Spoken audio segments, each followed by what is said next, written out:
Hello friends, मैं doctor Rajesh Kumar bone health for ever program में आपका हार्दिक स्वागत करता हूं। आज के इस प्रोग्राम में हम सोसाइटी के सबसे common problem lower back pain के बारे में बात करेंगे।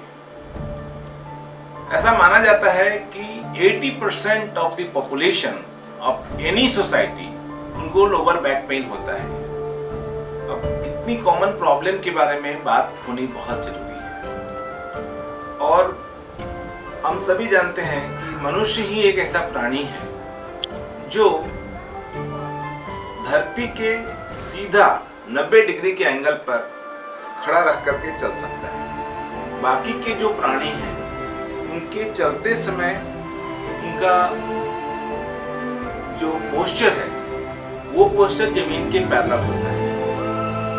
एक तरह से देखा जाए तो ये एक गिफ्ट है जो भगवान ने मनुष्यों को दिया है, पर इस गिफ्ट का कुछ न कुछ कॉस्ट है और ये कॉस्ट है बैक पेन का। तो कमिंग टू द पॉइंट कि ये जो बैक पेन है, बैक पेन में कौन सी 5 ऐसी बातें हैं जो रेड फ्लैग है। तो आज के इस टॉपिक का नाम है red flag in back pain. Means जब कभी भी हम रेड फ्लैग के बारे में बात करते हैं तो ये खतरे की चेतावनी के बारे में हमें बताता है। तो रेड फ्लैग एक्चुअली एक ग्रुप ऑफ सिम्टम्स है, यानी कौन कौन से ऐसे लक्षण हैं जिससे हमें बैक पेन। सबसे पहला, अगर कंटिन्यूअस बैक पेन हो रहा है और वो 3 हफ्तों से ज्यादा हो रहा है तो हम सबसे पहले उसको पहला रेड फ्लैग में रखते हैं। दूसरा, अगर पैरों में झिनझिनी हो रही है, ये थाई और लेग तक जा रहा है तो भी ये सिम्टम्स है। तीसरा,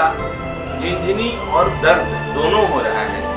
और चौथा, यूरिन या स्टूल या दोनों पास करने में दिक्कत हो रही है। और पांचवा, अगर जनन इंद्री पेरिएनल एरिया उसके चारों तरफ सेंसेशन कम हो गया है। ये 5 ऐसे ग्रुप ऑफ सिम्टम्स हैं कि अगर इनमें से कोई सा भी हो तो इसे मैं रेड फ्लैग में रखता हूं। अब एक बार आपने देख लिया कि रेड फ्लैग है तो डोंट ओमिट इट। इसके बारे में आप अपने डॉक्टर से सलाह लें।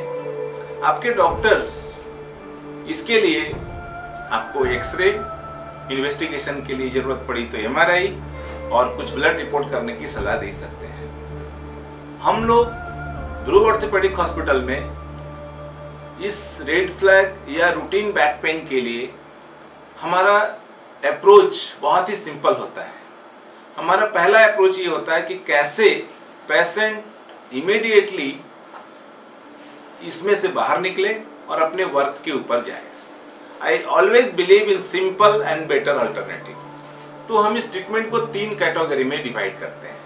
पहली कैटेगरी, रूटीन ओपीडी आया, उसको देखा, डायग्नोस किया, एक्सरे किया और उसका ट्रीटमेंट करके ओपीडी में ही हम उसको सेंड कर देते हैं। तो ऑलमोस्ट 60% 65% ऑफ द पेशेंट ठीक हो जाते हैं। सेकेंड कैटेगरी है जिसको हमें कभी कभार एक्सरे से सेटिस्फैक्शन नहीं होता है या इंफॉर्मेशन नहीं मिलती है तो एमआरआई करने की जरूरत पड़ती है।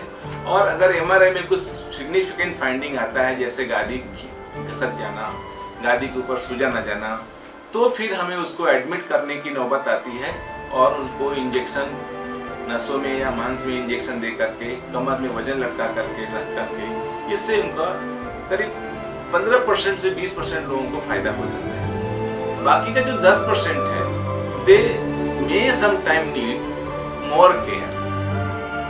जैसे हम लोग उसके अंदर इंजेक्शन के लिए ट्राई करते हैं या कभी जरूरत पड़ी तो सर्जरी के लिए भी ट्राई कर सकते हैं। जिन केस में सर्जरी की नौबत आती है तो मेरी ओपिनियन, मेरी सलाह उसमें केस बेस्ड होता है।